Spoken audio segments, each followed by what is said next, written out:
Hello दोस्तों, राधे राधे, जय श्री कृष्णा। ये समय बड़ी विषम स्थिति है कोरोना के लिए। हम सभी दूर सुन रहे हैं कि कोरोना इसको हो रहा है, उसको हो रहा है, परंतु मैं आप सभी से एक चीज पूछना चाहता हूँ कि ये कुंवार का महीना है। कुंवार के महीने में हम हर साल देखते थे कि डेंगू भी आता, मलेरिया भी आता, टाइफाइड भी होता, वायरल भी होता है। सभी तरह की बीमारी इस एक डेढ़ महीने में होती है। अभी 99% का यदि आप की जांच करें हम, तो सभी की शरीर में कहीं ना कहीं कफ की प्रॉब्लम रहती है। इस समय कफ का सीजन ही है, ये कफ बात पित्त जो रोग रहते हैं उसमें कफ का सीजन ये है। हर आदमी के शरीर में कफ का कुछ ना कुछ परसेंटेज है।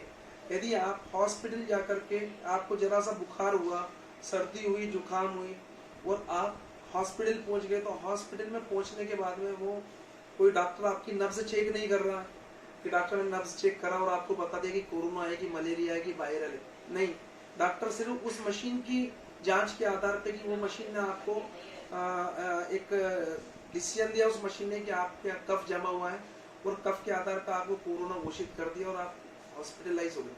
अब हॉस्पिटल के अंदर जो खेल रहता है, हॉस्पिटल मेडिकल साइंस में अभी तक कोई इसका ट्रीटमेंट नहीं है।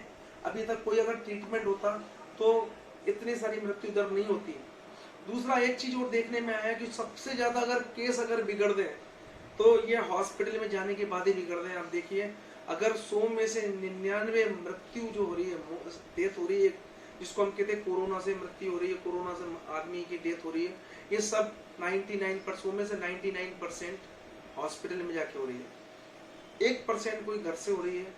दूसरा चीज ये है कि आप देखेंगे मृत्यु का जो रेशो है, डेथ का रेशो, जिनकी इम्यूनिटी सिस्टम कमजोर है, इम्यूनिटी सिस्टम कमजोर है यानी कि जिसका किसी को कैंसर की प्रॉब्लम है, किसी को ब्लड प्रेशर है, किसी को कोई जिसकी वजह से विभिन्न कारणों से या तो एज फैक्टर है और उसका इम्यूनिटी सिस्टम कमजोर है।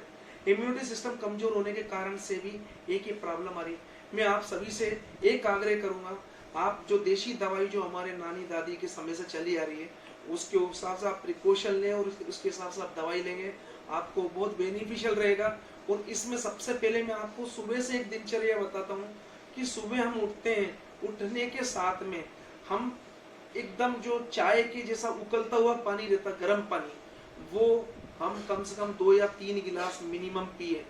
आपको कम से कम 1 गिलास पीने में 5 से 7 मिनट का समय लगेगा। हो सकता है किसी को जल्दी लग जाए, तो कारण क्या है कि आपको पानी फूंक मार मार के सिप कर करके पानी पीना पड़ेगा, पर वो गर्म पानी रहेगा। इसमें 1 गिलास, अगर यदि आप 2 गिलास पी रहे तो 1 गिलास सादा पानी पिए और 1 गिलास में अच्छा गहरा नींबू निचोड़ करके फिर पिए पानी आप। तो वो जो नींबू है आपका, वो पूरा आपका क्लीन स्थिति करेगा। आपको हल्की फुल्की सर्दी जुकाम होगी, उससे नहीं घबराए। इसके बाद में यदि आप काढ़ा ले रहे हैं तो वही उसी समय आप जैसे फ्रेश होके आए, फ्रेश होने के बाद में आप काढ़ा ले सकते हैं। काढ़ा याद रखिए, काढ़ा भूखे पेट लेने में ज्यादा इफेक्टिव रहेगा। काढ़े के अंदर अपने गिलोय हो गया, तुलसी होगी, अदरक की जगह सौंठ हो गया, आपका हल्दी हो गई, काली मिर्ची हो गई, लौंग हो गई, जो दालचीनी हो गई, ऐसे इनका सबका मिला के काढ़ा आपने सुबह पी लिया। काढ़ा याद रखिए रोज नहीं पीना, सिर्फ हफ्ते में 2 दिन पीना है काढ़ा आपको। हफ्ते में 2 दिन के अलावा तीसरा दिन नहीं पीना यदि आप स्वस्थ है तो। अगर आपको कोई प्रॉब्लम है तो आप प्रतिदिन पी सकते हैं यदि आपको प्रॉब्लम है। अदरवाइज आप स्वस्थ है, आप चाह रहे हैं कि मैं प्रिकॉशन करूँ, तो हफ्ते में 2 दिन आप काढ़ा पीजिए। इसके बाद में आप फ्रेश होके आए, ब्रश वगैरह करा, सब चीज कराए, काढ़ा पिया, और इसके बाद में आप नियमित रूप से एक्सरसाइज करना नहीं भूले।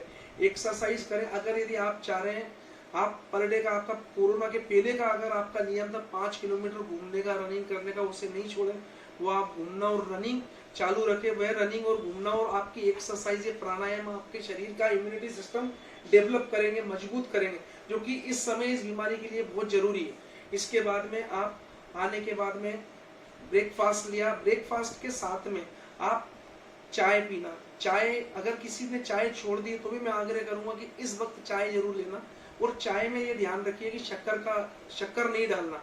चाय में शक्कर की जगह हम गुड़ डालेंगे, और चाय में 3-4 चीजें और मिलाएंगे, जैसे एक गर्म पानी में चाय पत्ती अच्छी गहरी, इसके बाद में आपका चाय पत्ती हो गई, तुलसी हो गई, आपका दालचीनी हो गई, लौंग हो गई, काली मिर्ची हो गई, शक्कर की जगह अपने गुड़, ये सब चीज मिला के और यदि आपका डोडा इलायची है वो मिला के इसका अच्छी तरह से उकाली लिया। उकाली लेने के बाद छान लिया। 1 कप में, जैसे मान लो सपोज मैंने 1 कप छाना, 1 कप या ये मान के चलो ये गिलास है, मैंने अगर आधी गिलास यदि चाय ली तो आधी गिलास चाय में कम से कम में 2 चम्मच नाश्ते की जो चम्मच रहती है, ऐसे 2 चम्मच दूध, याद रखिए इससे ज्यादा दूध नहीं डालना, गरम करके अलग गैस पे गरम किया, 2 चम्मच दूध हमने उसके अंदर डाला, उससे आपका कलर चेंज हो जाएगा और वह चाय आप पिए। एक बार सुबह पिए ब्रेकफास्ट के साथ में, एक बार दोपहर के टाइम पे पिए। वो चाय बहुत आपको इफेक्ट करेगी, बहुत ज्यादा। वो चाय से आपका इम्यूनिटी सिस्टम भी बढ़ेगा, प्लस ये चाय के साथ में आपकी जो दूसरी चीजें गई है, ये कहीं ना कहीं आपका जो कफ है जो शरीर में जमा हुआ उसको डाइल्यूट करेगी। ये कफ को डाइल्यूट करेगी, तो ये आप लंग्स के नीचे से जैसे कफ आपका गया, डाइल्यूट होके गया, तो इसके बाद में आपका खतरा 95% कम हो जाता है। इसके बाद में आपका जो भोजन नियमित है, जंक फूड से बचें और ऐसे करके एक चाय या दोपहर में पिए। रात्रि के टाइम अगर सलाद खा सकते हैं तो बहुत ही अच्छी बात है। शाम के टाइम कोशिश करें कि 8 बजे के पहले हमको भोजन करना है। 8 बजे के बाद भोजन नहीं करना। शाम को हमको गरिष्ठ भोजन से बचना है, हेवी खाने से बचना है। शाम को वापस हल्का फुल्का घूमना, कम से कम आधा किलोमीटर हमको हल्का फुल्का घूमना है और मस्त नींद लेना है। अगर यदि आपको कोई प्रॉब्लम है तो फिर रात में भी काढ़ा लेना, अगर कोई प्रॉब्लम नहीं तो नहीं लेना, कोई तकलीफ नहीं। इतनी सी बात है दोस्तों। दूध रात को सोते समय अगर पॉसिबल हो तो दूध के साथ दूध लेवे, हल्दी और दूध। अगर जैसे पूरा गिलास आप दूध ले रहे हैं तो सबसे पहले आप हल्दी फाँक ले, एक कटोरी में दूध लेके हल्दी को घोल के पहले वो पी ले, ऊपर से फिर ये दूध पी ले आप। ये हल्दी भी आपका एक तरीके से इम्यूनिटी सिस्टम बढ़ाएगी। बस इतनी सी बात करना। और दूसरा चीज ये सबसे बड़ी बात ये है, हर बीमारी कोरोना नहीं हो सकती है। इस समय अगर मलेरिया देखें, मलेरिया के लक्षण में भी ठंड लगती थी, बुखार आती थी, सर दर्द होता था। मलेरिया टाइफाइड में अगर होता, टाइफाइड में हल्की सी सांस उखड़ती है। आप वायरल पे जाए, डेंगू जाए, सब में प्रॉब्लम कुछ ना कुछ रहती है जो कि मिलती जुलती है। तो जरूरी नहीं कि हर बीमारी, हर सर्दी जुकाम कोरोना है। मैं ये नहीं कह रहा हूं कि हम इसकी वजह से असावधान हो जाए, नहीं, हमको सावधान रहना है, अलर्ट रहना है, परंतु साथ के साथ हमारा व्हील पावर भी मजबूत करना। व्हील पावर मजबूती के साथ साथ आपको हिम्मत रखना, घबराना नहीं। और जो दूसरे लोग नेगेटिविटी की बात करते हैं उनके सामने पॉजिटिविटी की बात रखो। दिमाग में यदि आपके पॉजिटिविटी रहेगी, आपके अंदर निडरता रहेगी। याद रखिए, निडरता रखना है मगर सावधानी के साथ रखना। मैं दोनों चीज बोल रहा हूँ, अलर्ट रहे मगर निडरता भी जरूरी है। दिमाग में ये चीज हावी नहीं होने दे कि मेरे को जरा सा सर्दी जुकाम है और आप नर्वस हो गए कि मेरे को भाई कहीं कोरोना तो नहीं। ऐसा नहीं होना। आप बिल्कुल भी आपका व्हील पावर मजबूत रखना, नेगेटिविटी बिल्कुल मत आने देना। और जो भी आपसे मिलने आए उनके दिमाग में भी यही पॉजिटिविटी भरते रहना। याद रखिए, जैसा हम सोचते हैं, अगर ये हमारी सोच सकारात्मक रहेगी तो सब कुछ हमारे जीवन में सकारात्मक होता चला जाएगा। अगर नेगेटिविटी आएगी, नकारात्मकता आएगी तो आपके ईश्वर मालिक है।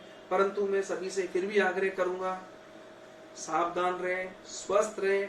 अगर किसी को कोई प्रॉब्लम है तो आप घर में रह करके, घर में अगर आइसोलेट है तो ये चीज आप काढ़े का नित्य सेवन करें।